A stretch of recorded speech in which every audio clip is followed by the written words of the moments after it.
Bonjour et bienvenue dans votre magazine de l'innovation. Aujourd'hui, nous célébrons les 20 ans de Wikipédia. Alors dans le monde, mais également dans Smart Tech avec une surprise. Mon premier invité est un youtubeur célèbre. Il a créé sa chaîne en 2014 qui est rapidement devenu le numéro 1 dans sa catégorie.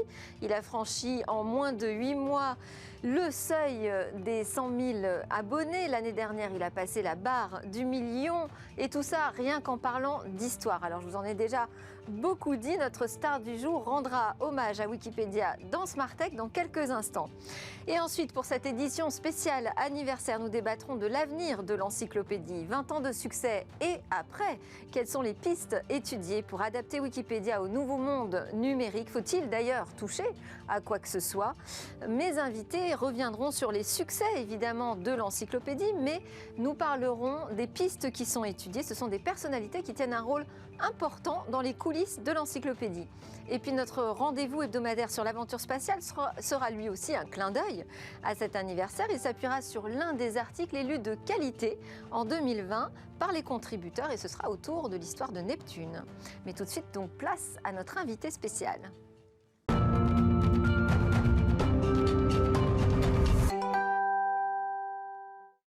La surprise de Smart Tech est un invité spécial pour l'anniversaire de Wikipédia, pour les 20 ans de Wikipédia, vidéaste web et vulgarisateur français, né le 18 juin 1988, principalement connu pour être le créateur de la chaîne YouTube Nota Bene, sur laquelle il parle en particulier d'histoire et de mythologie. Je suis très heureuse d'accueillir Benjamin Briot.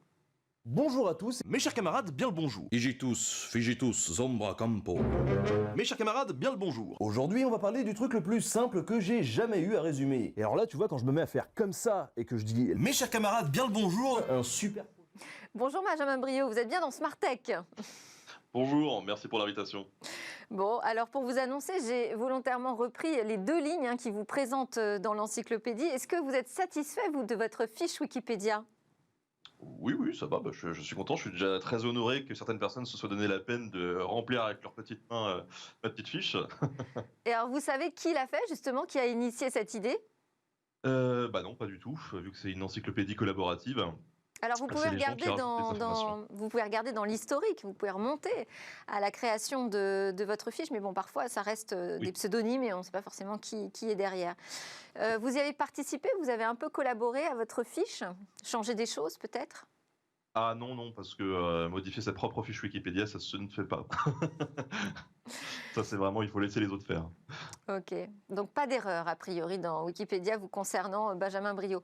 Est-ce que vous êtes un contributeur occasionnel, régulier de l'encyclopédie?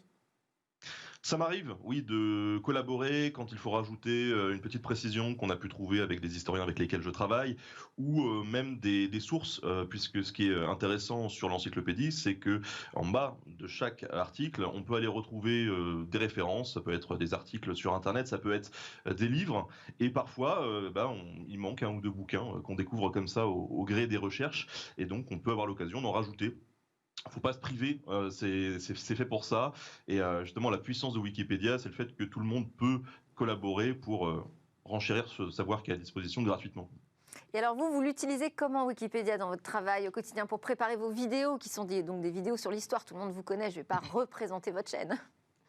De plein de manières différentes. Alors Wikipédia, on va pas se servir de Wikipédia pour écrire l'épisode. En revanche, Wikipédia, ce qui est vraiment intéressant, c'est que ça permet de délier tout de suite des sujets qui peuvent parfois paraître un petit peu complexes. Donc quand on va avoir quelques petites notions à expliquer, à faire passer au public, on peut aller sur Wikipédia, voir un petit peu ce qui se dit, avoir une idée claire, dégager une idée en tout cas assez claire des problématiques du sujet, puis ensuite aller plus loin, notamment via les sources, mais aussi avec les historiens avec lesquels on va pouvoir travailler en se disant, voilà, on a vu qu'il y avait tel sujet qui pouvait être intéressant sur telle thématique, allons creuser de ce côté-là. Ce qui est intéressant particulièrement sur les pages Wikipédia, c'est justement les pages de discussion, de débat, qui sont collés à chaque thématique, puisque là, on a les contributeurs qui vont pouvoir discuter entre eux en se disant, bon, on a une page qui est dédiée à telle thématique, qu'est-ce qu'on va mettre dedans? Et parfois, on voit qu'il y a des affrontements assez violents en se disant, oui, on va mettre ça, non, on va pas mettre ça, pourquoi on met pas ça? Et là, c'est intéressant parce que tout de suite, ça dégage les points de tension qu'il peut y avoir autour de certains sujets historiques, par exemple. Et quand il y a des tensions comme ça autour de certains sujets historiques, eh ben, ça peut justement être assez intéressant d'angler dans les épisodes eh bien les vidéos là-dessus. Parce qu'il faut vraiment, il y a une incompréhension ou il y a un débat, et c'est important de pouvoir apporter notre éclairage là-dessus. Après, l'autre manière d'utiliser Wikipédia vraiment au jour le jour dans notre travail, c'est d'aller sur Wikimedia, qui met à disposition toute une base d'iconographie, d'images, de photos, de peintures. Et là, ça c'est hyper utile. C'est hyper utile parce que ces images-là, souvent, elles sont proposées dans des licences qui permettent de les partager librement. Et donc on peut les réutiliser, bien sûr en respectant le copyright, etc., dans des épisodes pour les illustrer. Sans ça, aujourd'hui, nota bene, ça serait une émission face caméra. Alors moi je m'aime beaucoup, hein, mais me regarder à la caméra pendant 30 minutes, je préfère que les gens voient l'histoire et puissent un petit peu la vivre. Et Wikimedia, ça nous a beaucoup aidé dans cette démarche, puisque les utilisations d'images, c'est quelque chose qui est assez compliqué. Aujourd'hui, nota bene, c'est 8 personnes en interne plus les auteurs. Sur les 8 personnes, il y en a 3 qui sont dédiées à la recherche iconographique. Donc voilà, c'est pas anodin. Et est-ce que vos vidéos aussi, elles peuvent servir de support à Wikipédia? Est-ce que, je ne sais pas, par exemple, sur certaines explications que vous arrivez, vous, à simplifier, à vulgariser, vous voyez arriver des reprises dans l'encyclopédie ou vous-même, vous les ajoutez? Alors j'avoue que je ne fais pas de veille Wikipédia après la sortie des épisodes pour voir ce qui a été rajouté. En tout cas, Wikipédia reste suffisamment accessible à la base. C'est déjà de la vulgarisation la plupart du temps, sauf sur certains articles très techniques, mais c'est déjà de la vulgarisation et la plupart du temps, ça reste quand même très accessible, hein. Le but de Wikipédia, c'est de rendre accessible le savoir, donc et de le partager à un grand nombre gratuitement. Donc je pense pas que Wikipédia ait besoin de moi pour expliquer les choses simplement, ils le font déjà très très bien. Bon, bah, ils vont être contents de l'entendre. Vous disiez que vous aviez une équipe de production avec 8 personnes à vos côtés, qui avait un gros travail aussi sur l'illustration. Ça représente, c'est quoi votre business model? C'est quoi le business model d'un YouTuber? Parce que c'est totalement gratuit ce que vous proposez. Oui, bah c'est complexe, c'est complexe. Évidemment, on a des revenus publicitaires qui sont générés par la plateforme YouTube et qui tombent tous les mois. Il y a aussi des campagnes de crowdfunding qui peuvent être mis en place. Moi, ça fait plusieurs années que je suis sur des sites de crowdfunding où les gens me donnent un petit peu chaque mois. Il y a bien sûr tous les revenus additionnels qu'on peut avoir des différentes plateformes. On est présent sur YouTube, mais on a aussi développé Facebook, Instagram, TikTok, toutes ces choses-là, parce que pour le coup, chaque plateforme a sa manière de communiquer, son public. Et l'histoire ne doit pas se limiter à un média. Donc on a Wikipédia sur Internet qui s'adresse à plein de gens. On peut parler aussi d'histoire à travers YouTube ou TikTok. C'est pas du tout la même chose, c'est pas du tout le même public. Et c'est très enrichissant de pouvoir procéder comme ça. Et puis évidemment, il y a tout ce qui est partenariat. Alors moi, j'ai pu travailler avec beaucoup de régions, de départements, le musée du Louvre, les musées des Beaux-Arts, ou des clients tout simplement, voilà, des entreprises qui ont une marque et qui veulent communiquer et qui vont venir insérer un petit spot publicitaire au tout début de ma vidéo en échange d'une rémunération, tout simplement. Ah oui, c'est ça, de devenir une star, hein. Vous devenez bankable aussi. Si j'essaye de donner une définition de Wikipédia et de dire que finalement, ce n'est pas une source d'information, c'est plutôt une compilation de sources. Est-ce que vous êtes d'accord avec cette définition? C'est comme ça que vous la voyez aussi, l'encyclo? Oui, après... De toute façon, Wikipédia, donc c'est une encyclopédie collaborative. Donc pour moi, ça a tous les avantages du collaboratif. Ça a aussi des inconvénients. Il faut pouvoir le dire. C'est-à-dire que sur des sujets très très chauds, eh bien au dernier moment, quelqu'un peut aller modifier la page et il peut y avoir une information erronée qui s'affiche. Ça n'empêche pas que la grande majorité du temps, la modération, elle est quand même très réactive. Et souvent, les pages sont gérées assez bien et les informations sont corrigées relativement vite. En tout cas, ce qui est sûr, c'est que chacun peut apporter ses sources. Et si jamais il y a des débats autour de certaines sources, souvent, il y a carrément des petits paragraphes qui sont intégrés dans les pages Wikipédia et qui disent « attention, là on a une controverse sur telle thématique, etc. Il y a aussi en haut des pages Wikipédia des systèmes de notation un petit peu, nous disant bah voilà, cet article-là par exemple, il est considéré comme un très bon article par la communauté Wikipédia, et donc vous pouvez y aller, il n'y a pas de problème, les informations sont fiables. Et à contrario, on peut avoir des articles où il y a marqué attention, il n'y a pas suffisamment de sources sur cette page Wikipédia, méfiez-vous. Peut-être que les informations sont erronées. Donc il y a quand même un mécanisme pour essayer de prévenir un petit peu les gens. Alors certes, il n'est pas parfait parce qu'avec les milliers, les millions de pages qu'il peut y avoir et d'informations, il faut pouvoir un petit peu contrôler tout ça, et ça reste du collaboratif. Mais je trouve l'initiative vraiment, vraiment bien. Ouais, d'ailleurs, vous êtes là pour rendre hommage pour cet anniversaire. Oui. Alors, vous avez également fondé une association, la Vidéothèque d'Alexandrie, pour promouvoir la création culturelle et éducative. Est-ce que c'était aussi une démarche assez proche de celle de Wikipédia? Est-ce qu'on peut faire le parallèle?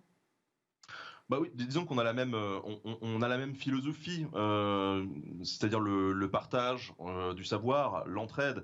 Moi, à l'époque, je suis arrivé sur YouTube en 2014, personne ne pensait que les vidéos de culture vulgarisation allaient percer comme ça, parce qu'il y a eu un vrai engouement. En 2014-2015, c'était une explosion absolument incroyable. Et très rapidement, quand je me suis mis sur YouTube, moi je venais du milieu de l'audiovisuel, je me suis dit, mais les gens sont tout seuls, les vidéastes sont tout seuls, il y a beaucoup d'amateurs éclairés qui vont se lancer sur certains sujets, qui vont vouloir les vulgariser, mais ils n'ont pas forcément la technique. Donc on a créé un groupe pour aider justement ces vidéastes à acquérir une certaine technique audiovisuelle pour rendre les programmes un petit peu plus cool à l'image. Et puis ensuite, il y a eu le versant public où on essayait de pousser en avant ces différents vidéastes. Et c'était vraiment une belle expérience de voir que tous ces gens étaient réunis pour partager alors de l'histoire, bien évidemment, mais aussi plein d'autres choses. On avait des chaînes d'astronomie, de sciences, de mathématiques, de cinéma, de littérature. Et aujourd'hui, ça existe encore. Et vraiment, on a une communauté francophone qui est très, très, très investie. On n'a vraiment rien à envier aux États-Unis de ce côté-là. Au niveau des communautés, des grosses chaînes scientifiques et culturelles, on est vraiment au niveau, quoi. Donc c'est vraiment chouette, c'est super, super encourageant.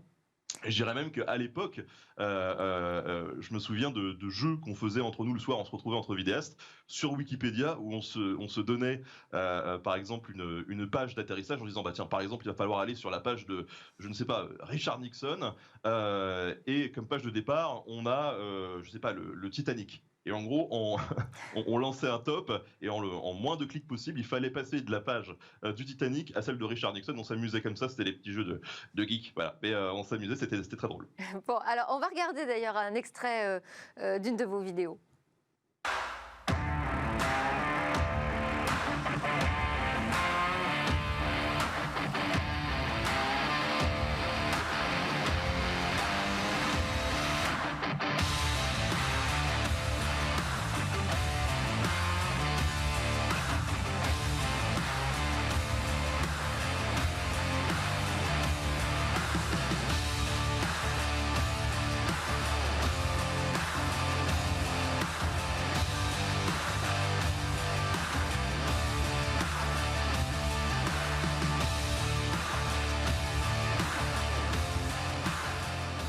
Et Benjamin Briot, vos vidéos, elles servent souvent de plus en plus de support pédagogique dans les écoles. Vous, pourtant, vous avez arrêté les cours d'histoire assez rapidement. Alors, on a un problème avec le système scolaire français. Quel est-il ? Non, alors je sais pas, après moi ça fait longtemps que j'ai quitté le système scolaire, donc je pourrais pas me prononcer là-dessus, et je pense qu'il faudrait inviter des profs pour en parler, parce que je vais pas les remplacer. Ça, nota bene, ça n'a jamais été d'ailleurs la vocation de remplacer les professeurs, et les programmes d'histoire sur Internet, ou à la télé, ou à la radio, n'ont pas vocation à remplacer le travail incroyable que font tous les professeurs. C'est vraiment un travail qui vient en complément, je dirais, ou en amorce. Voilà, et puis ça permet aussi à des gens qui comme moi, ont décroché de l'histoire à un moment donné à l'école, de pouvoir s'y raccrocher aussi, de s'y intéresser, de se dire mais finalement l'histoire c'est pas si chiant que ça après tout, et ça peut être très utile parce qu'avec l'histoire, à travers l'histoire, on peut décrypter tout un tas de mécanismes qui sont à l'œuvre de nos sociétés actuelles, comprendre notre monde, et pouvoir réagir avec. Comprendre le monde et préparer l'avenir. Je vous coupe un peu parce qu'on arrive à la fin de notre séquence. Merci beaucoup. J'ai juste une suggestion. Vous pourriez faire une vidéo sur l'histoire de Wikipédia maintenant qu'ils ont 20 ans. C'est le bon âge. Ça commence à rentrer dans l'histoire et honnêtement, je pense que c'est une des très grandes révolutions du 20e et 21e siècle. Voilà. Merci encore Benjamin Briot d'être passé dans Smart Tech ce matin pour cet hommage à Wikipédia. Vous êtes créateur de la chaîne YouTube Nota Bene, je le rappelle au cas où. Nous, c'est l'heure de notre débat sur l'avenir de Wikipédia, justement.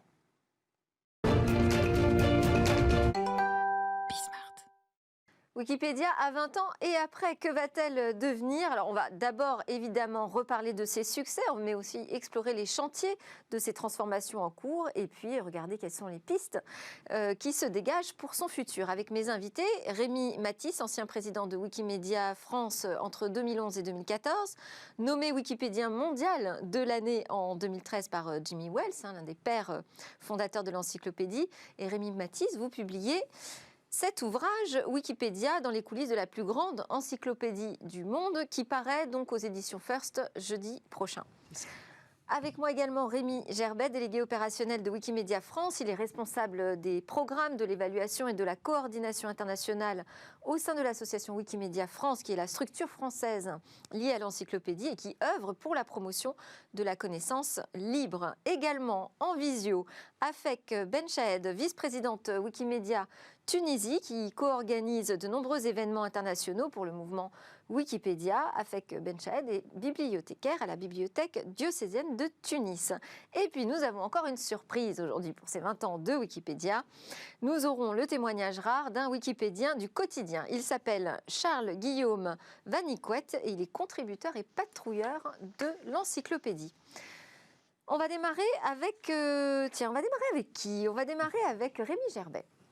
Peut-être déjà donner quelques chiffres sur Wikipédia 20 ans. Ok, ça représente quoi aujourd'hui en termes de volume de publication? Bonjour, effectivement 20 ans, quelle aventure. Aujourd'hui, Wikipédia, dans sa globalité, dans toutes les versions linguistiques, c'est plus de 5,5 millions d'articles dans le monde, donc dans les 300 langues confondues. Et c'est quelque chose comme à peu près 3907 administrateurs, donc bénévoles qui soutiennent les projets et qui aident à la modération des contenus. Donc c'est un chantier absolument incroyable. C'est une représentation importante? Oui, parce que la version francophone, on considère à peu près la 5e en termes de contenu, avec 2,2 millions d'articles. Et donc effectivement, c'est un projet d'importance. Et combien de contributeurs français? Alors on dit à peu près francophone, et puis on parle en général de 20 000 contributeurs actifs, c'est-à-dire qu'ils font au moins une modification par mois, et c'est une centaine d'administrateurs. Donc ça, c'est pas si énorme finalement, vu la tâche à accomplir. Rémi Mathis, vous êtes wikipédien depuis 2005 2005 à peu près, oui. Vous avez l'impression que ça a changé ou rien n'a bougé depuis? Alors un petit peu les deux. Ce qui est remarquable dans Wikipédia, c'est qu'il y a une stabilité assez importante. Le logiciel est toujours le même, les principes de fond sont toujours les mêmes, les pages finalement se ressemblent depuis 15 ou 20 ans. La manière de rédiger les articles. La manière également. de rédiger est à peu près la même. En revanche, ce qui a un petit peu changé, c'est quand même un certain état d'esprit, en particulier dans les premières années, où pour réussir à mettre en place des procédures aussi complexes que celles de Wikipédia, il a fallu en effet plusieurs années. Donc depuis 2010, ça a peu changé. En revanche, entre 2001 et 2010, Wikipédia s'est beaucoup posé de questions sur comment faire, et surtout pour donner une culture aux contributeurs de citation des sources, de discussion, mettre en place des procédures de vote. Et donc, c'est quelque chose qui a fini par se stabiliser au fur et à mesure des années. Et donc là, on arrive au bout de 10 années de stabilité, peut-être de maturité, avec de nouvelles questions qui vont se poser. On va donner la parole à Afek Benchaed, vice-président de Wikimedia Tunisie. Bonjour. Bonjour. Alors, ce futur qui arrive de Wikipédia, vous le voyez comment? Quelle est la volonté? Qu'est-ce que vous avez envie d'insuffler à Wikipédia pour les 10 prochaines années? Alors, je peux parler comme une Wikipédienne femme et je peux parler comme une Wikipédienne. Alors, pour Wikipédia, en général, en fait, avec la stratégie 2030, avec les recommandations, nous sommes en train de travailler sur l'adaptation de ces recommandations afin de devenir la géante encyclopédie où tout le monde peut nous rejoindre et peut avoir accès à l'information gratuitement. Comme Wikimedienne femme, je vais parler du biais de genre dans Wikipédia. En fait, sur Wikipédia française, 20% seulement des femmes, 20% des contributeurs sont des femmes, et ce qui a un impact sur la quantité et la qualité des articles. En fait, les biographies ou les pages de biographie des femmes représentent seulement 18%. Et en tant que communauté, nous sommes en train de travailler sur le remplissage de ce fossé ou ce biais de genre. Oui, effectivement, peu de biographies de femmes. Alors, c'est lié au fait que les contributeurs sont principalement des hommes et sur Wikipédia francophone, principalement des Français, j'imagine. Oui, tout à fait. Oui, des Français, en général, on parle du profil d'homme blanc, 30 ans, et souvent de la catégorie CSP+, diplômé, etc. Donc oui, il y a un biais de genre. Celui-là, il est certain. Il faut évidemment travailler à le réduire. Il y en a d'autres également qu'on peut aborder, des biais linguistiques, des biais géographiques, des biais également sociologiques, justement. Si on parle que le wikipédien est forcément un diplômé de Bac plus 4, Bac plus 5, ça crée aussi un biais sociologique Ou un important. historien, j'ai l'impression qu'il y a beaucoup d'historiens. Je ne sais pas pourquoi je dis ça, mais... Des ingénieurs aussi, beaucoup de gens qui ont des formations scientifiques. Alors, on va donner la parole à Charles-Guillaume Vanicouette, qui est donc contributeur, qui contribue à l'enrichissement de l'encyclopédie depuis 2010 et qui est membre des 100 pages. C'est-à-dire qu'en fait, il travaille à créer des pages sur tous ceux qui n'en ont pas, et principalement des femmes, c'est ça ? Tout à fait, oui, c'est ça. Les 100 pages, c'est un projet sur la Wikipédia francophone qui est né en 2016 et qui rassemble toutes les initiatives afin de réduire les inégalités hommes-femmes sur Wikipédia. Il faut savoir, par exemple, qu'aujourd'hui, sur la Wikipédia francophone, il y a environ 80% de biographies d'hommes et seulement 20% de biographies de femmes. Et par ailleurs, on a constaté que parmi les contributeurs, on n'avait que 10 à 20% de contributrices. Et là aussi, c'est relativement peu. Et ce sont en fait toutes ces inégalités que le projet essaye de réduire. Comment ça a démarré, vous, votre histoire avec Wikipédia ? Qu'est-ce qui vous a un jour donné l'envie de devenir un contributeur actif ? Alors, disons qu'en fait, moi, ça a commencé... ce qui m'a plu, je dirais, dans ce projet, c'était d'abord le fait de partager ta connaissance. Ça, c'est quelque chose qui faisait sens pour moi. Et de le faire au plus grand nombre, c'était quelque chose d'assez excitant en fait, comme défi. Et puis, j'aime beaucoup, si vous voulez, la philosophie de Wikipédia, qui est basée sur l'intelligence collective des internautes. Même si tout le monde ne sait pas tout, on est tous capables, en tant que Wikipédia, d'apporter une pierre à l'édifice. Et par ailleurs, il y a très peu de hiérarchie sur Wikipédia. Il y a bien sûr des administrateurs qui sont là et qui ont des outils pour protéger les pages, mais en termes de contenu éditorial, on est tous au même niveau. Et c'est ça en fait qui m'a aussi motivé à participer, c'est le fait de dire qu'à mon échelle, je pouvais apporter quelque chose à la plus grande encyclopédie en ligne. Ah oui, c'était un beau dessin. Afek Benchaed nous disait un des projets, c'est d'être une encyclopédie ouverte où tout le monde pourrait y participer, mais c'est déjà le cas, non ? Est-ce qu'il y a des freins aujourd'hui Il y a des freins. Intégrer l'encyclopédie comme membre actif. L'encyclopédie, c'est structuré, donc effectivement, c'était plus facile, on va dire, d'intégrer l'encyclopédie en 2005 ou en 2006, quand on va dire, tout était à faire, qu'aujourd'hui, où il y a déjà une base assez solide, avec des règles de fonctionnement, avec une communauté qui se connaît. Oui, il y a des freins aujourd'hui à la participation. Il y a des freins également, on parlait de biais linguistiques, mais il y a des freins à participation lorsque le savoir est disponible sous forme orale. Aujourd'hui, Wikipédia intègre mal ces pans de connaissances. Et donc, oui, il y a des freins qui existent et il faut travailler à les lever dans les 10 prochaines années. Alors, on va faire réagir Afek Benchaed sur ce point. Alors, en fait, En fait, cette évolution qu'on est en train de vivre tous les jours, il faut la mise à jour. Il faut ajouter des informations, il faut ajouter des mises à jour. Il faut l'enrichir parce qu'avec tout ce travail géant qu'on est en train de faire, c'est pas encore suffisant. On n'a pas encore toutes les informations qu'on est en train de chercher maintenant sur Wikipédia. Donc, il y a encore beaucoup de travail à faire. Rémi Mathis, dans votre livre, là, vous nous donnez toutes les clés pour comprendre comment ça fonctionne à l'intérieur de l'encyclopédie. Il y a une des questions, d'ailleurs, qu'on a commencé à évoquer avec Nota Bene, c'est la question de la fiabilité de l'information. Est-ce que, ça, on a déjà eu ce débat dans Smartech, hein, Wikipédia, c'est une source? Non, c'est plusieurs sources. Est-ce que cette question, elle est réglée maintenant? J'ai l'impression qu'il y a moins de polémique autour de « oh là là, va pas regarder dans Wikipédia ». Alors la question ne sera jamais réglée. C'est une question qui est complexe, souvent beaucoup plus complexe que la manière dont on la présente, parce que la fiabilité de l'information, ça repose sur une manière de présenter cette information.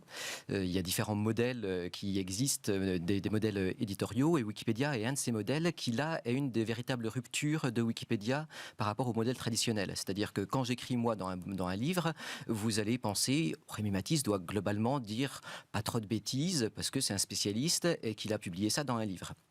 Dans Wikipédia, c'est absolument pas comme ça que ça fonctionne, puisque les Wikipédiens sont pas censés être spécialistes, donc ils se fondent sur des sources et on essaie de faire une synthèse des sources.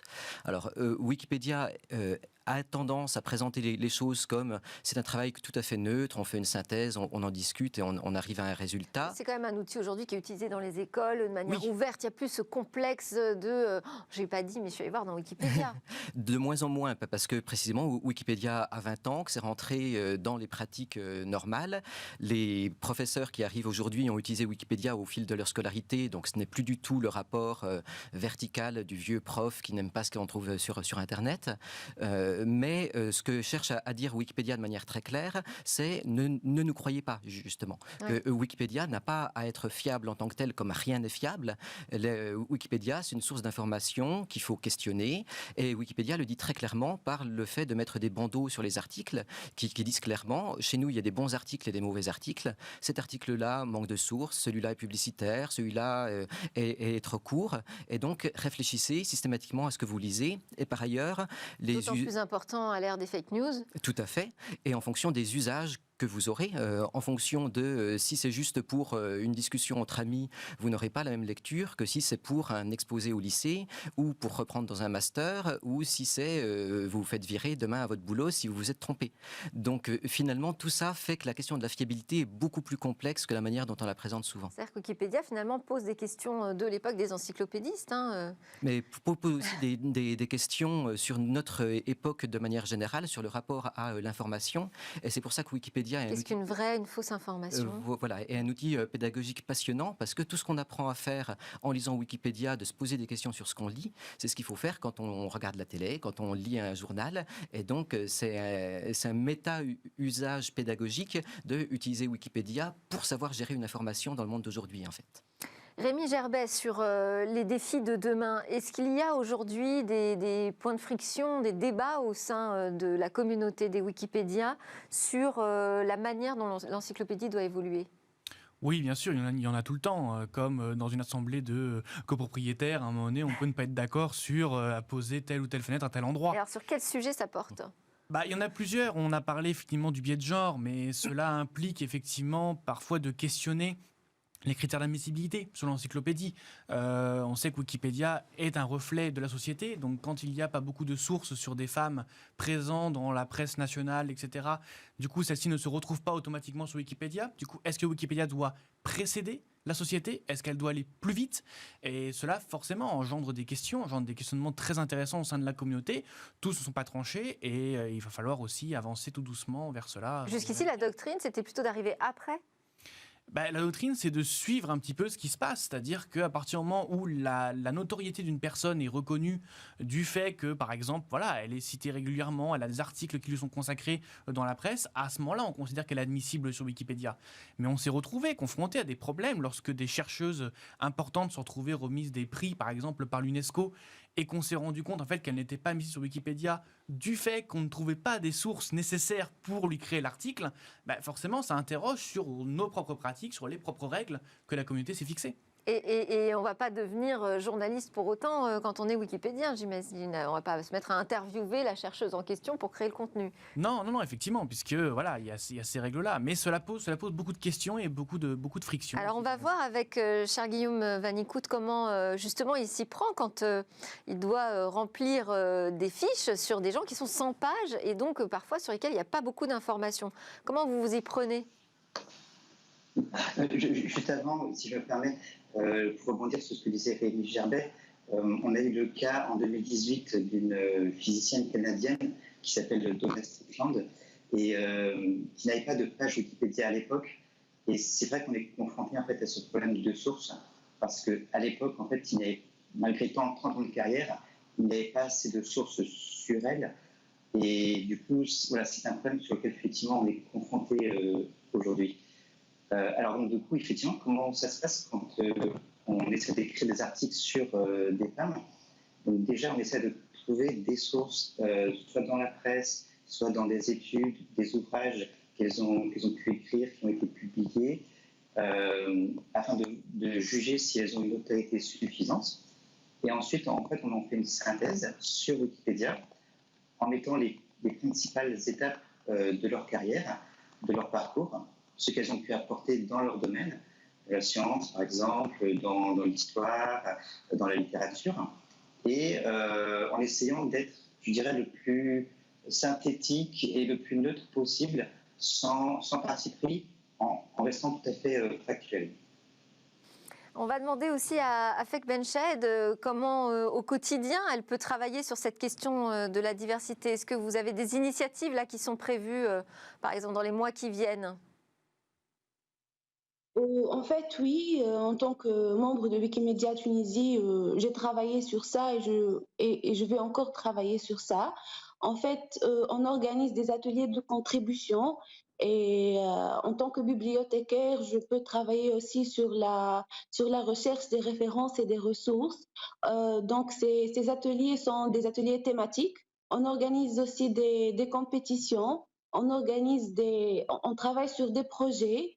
C'est pour inclure tout le monde, comme pour les bibliothécaires, des ateliers ou des projets avec les bibliothécaires, comme avec l'LGBTQ community, comme on travaille sur et avec les femmes.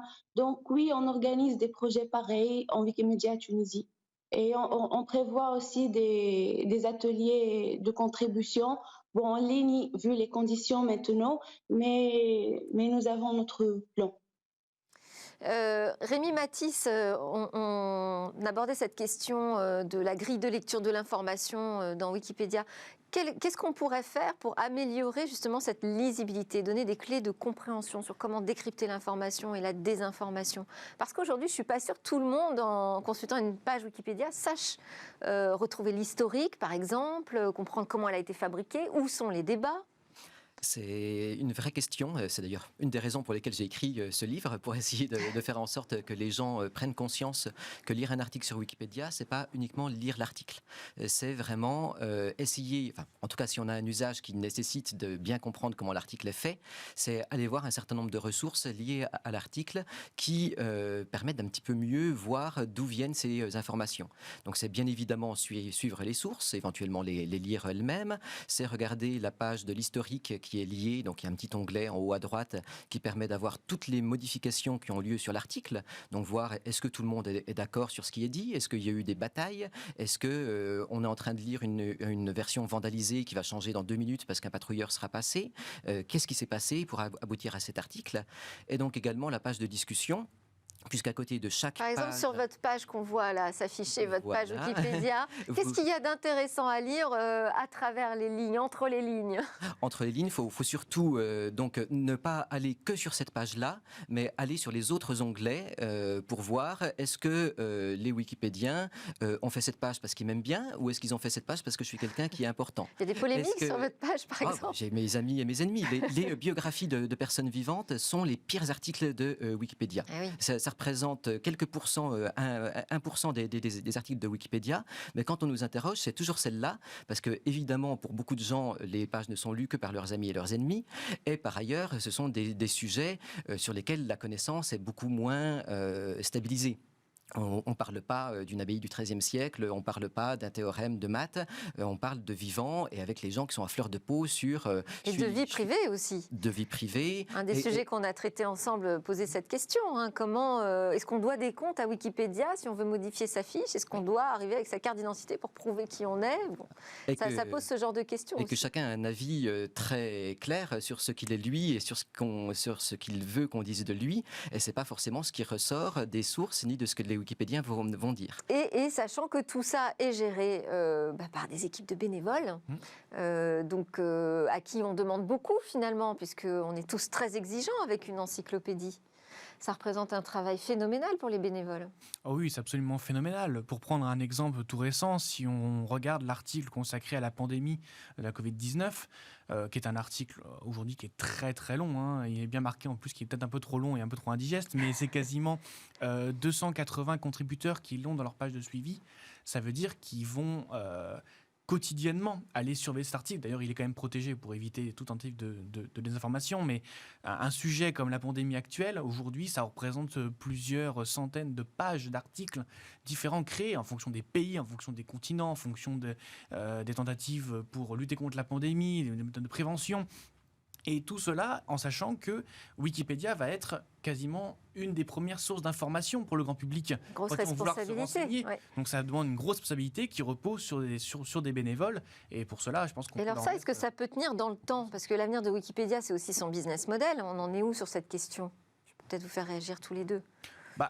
Aujourd'hui, le mouvement se porte bien, l'appel aux dons fonctionne toujours bien, on est très reconnaissant.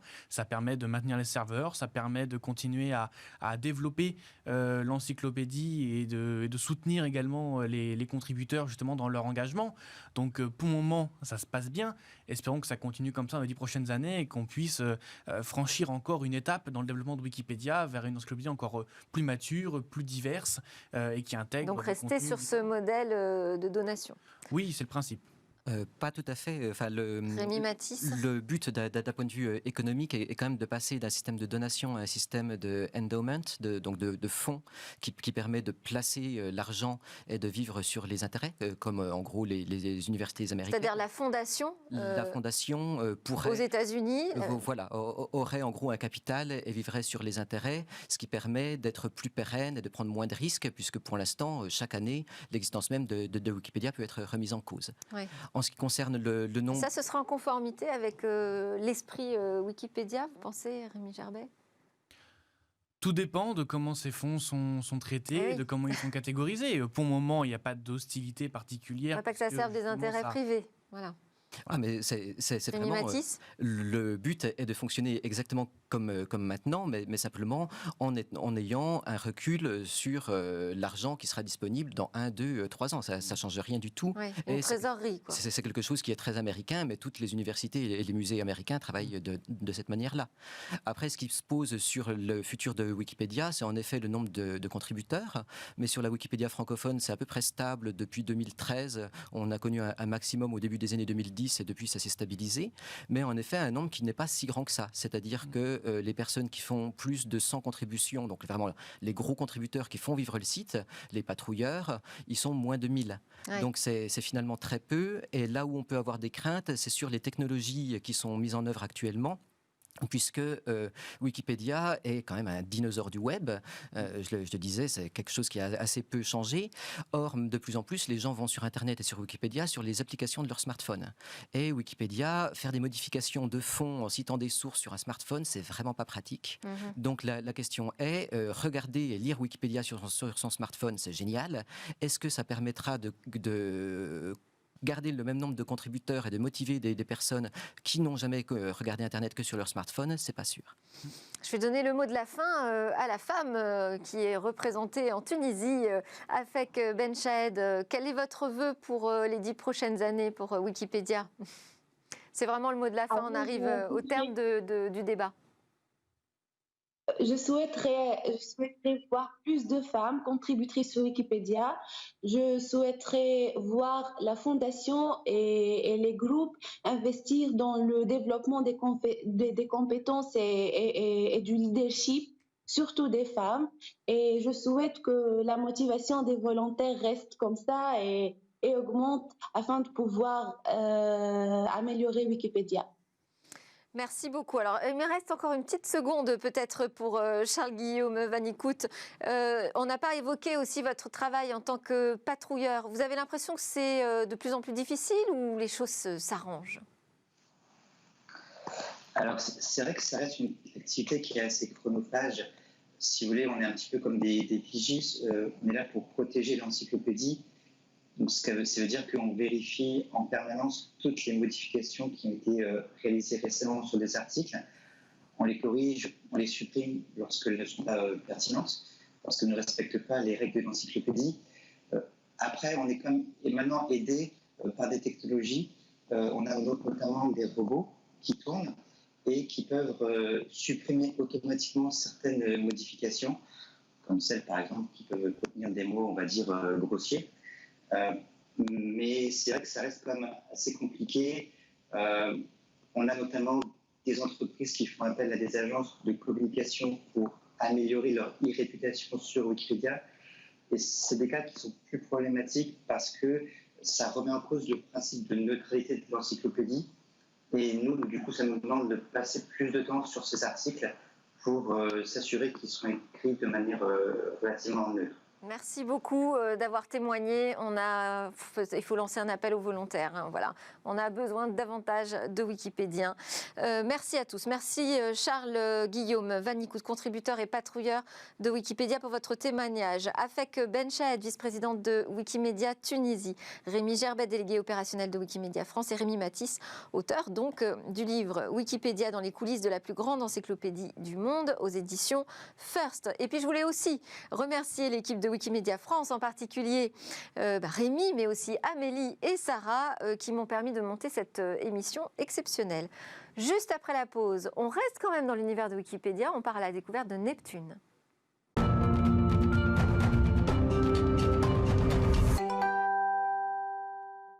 Nous sommes de retour sur le plateau de Smartech pour notre rendez-vous dans l'espace avec une édition spéciale, vous l'avez vu, qui est dédiée aux 20 ans de Wikipédia, donc chronique également un peu particulière. Cette fois, on a décidé de s'appuyer sur un article de Wikipédia, élu article de qualité en 2020, et il parle de Neptune. Et c'est Juliette qui va nous raconter cette histoire. Juliette Denoyel, bonjour. Bonjour Delphine, et oui, c'est celui sur Neptune, un article particulièrement dense qui nous a mis sur la piste d'une nouvelle chronique espace. Alors on a fouillé de fond en comble cet article et aujourd'hui, on vous dit tout sur Neptune. D'abord, c'est la 8e planète de notre système solaire, la planète la plus éloignée et elle est située au bord du système. Après, on y trouve la ceinture d'astéroïdes qui entoure le système, la ceinture de Kuiper. Elle se trouve à pas moins de 4,5 milliards de kilomètres de notre Soleil. D'ailleurs, sa période de révolution est de près de 165 ans. La période de révolution, vous savez, c'est le temps que met une planète à accomplir un tour complet autour de son étoile. Nous, c'est en 1 an. Et enfin, ça n'a pas son importance. Ça a son importance, pardon. C'est la seule planète de notre système solaire qui n'est pas visible à l'œil nu. Même l'observation au télescope est difficile à cause de la distance de la planète à la Terre.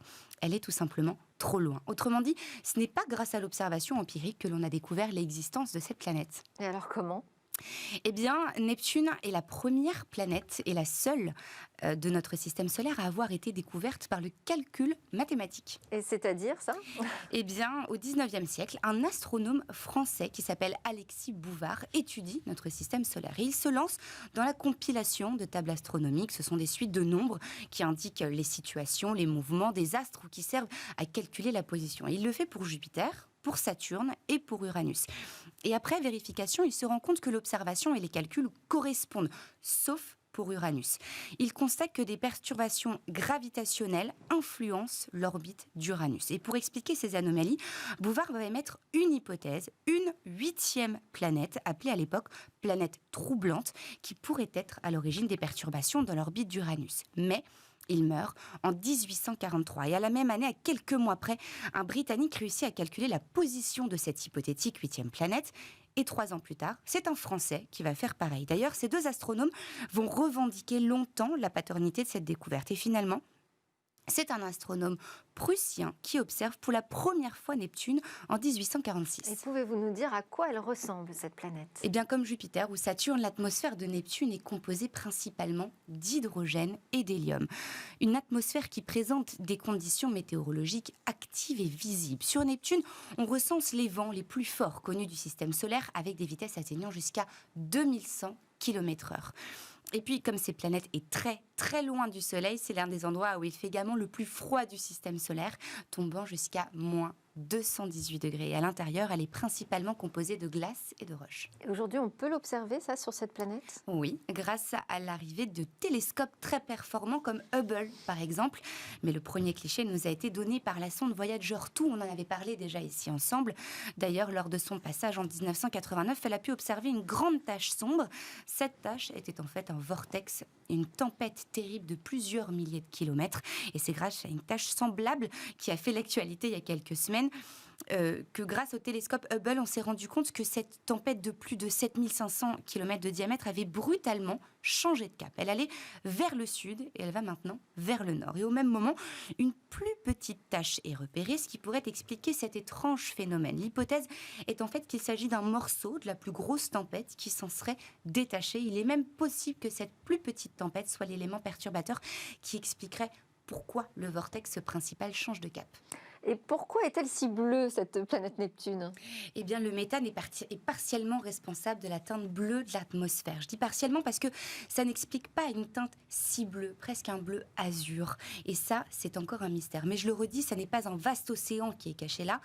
Ça, on en est certain. Pourtant, on a quand même choisi de lui donner un nom du dieu des mers dans la mythologie romaine, Neptune. Les astronomes sont même allés jusqu'à attribuer un trident en guise de signe astronomique, le signe d'un dieu pour une planète géante qui a encore pas mal de secrets à nous révéler. Merci beaucoup Juliette de Noyelles. Et donc si vous voulez en savoir encore plus à ce propos, vous pouvez retrouver l'article Wikipédia, un article qualité 2020. À suivre tout de suite le Lab Startup avec 4 jeunes pousses innovantes. On change de plateau.